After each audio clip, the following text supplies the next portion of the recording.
এই দেখো, আমি লাঞ্চ নিয়ে বসে পড়েছি। সাদা ভাত, পাঁচমিশালির তরকারি, আর এইটা হচ্ছে ডালের বড়া দিয়ে লাউয়ের তরকারি, চিকেন, মাছ আছে, মাছ খাবো না, চিকেনটাও খাবো কিনা সন্দেহ।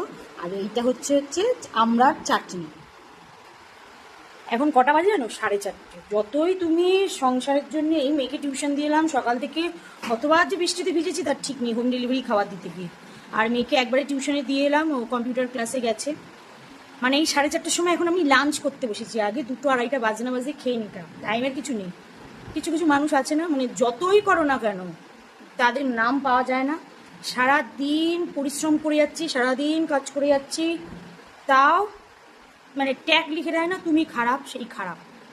এখন সারা দুনিয়ার কাজ এক হাতে করি, মানে বাজার করা, খাওয়া রান্না করা, ডেলিভারি করা, এসে ঘরের কাজ করা, মানে কাজের লোক আমার নেই, আমি রাখিনি।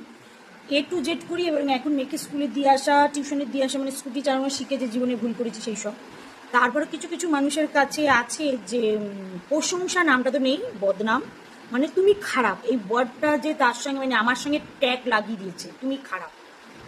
এত কাজ করার পর যদি আমি খারাপ থাকি, আমার কিচ্ছু করার নেই।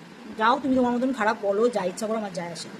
মানে সব কিছু তোমাদের সঙ্গে শেয়ার করি তো, ভালো লাগে না একটা সময় মন মেজাজ, তাই আজকেও তোমাদের সঙ্গে শেয়ার করছি। এখন এই 4:30টার সময় খাবো, খেয়ে আবার মেয়ে 6টায় ছুটি, আবার মেয়েকে আনতে যাবো। মানে এইসব কাজকর্ম সেরে আবার 6টা বেজে যাবে, আবার মেয়েকে আনা, আবার মেয়ের সন্ধ্যাবেলায় খাওয়া দাওয়া, জানি না কখন কী করবো।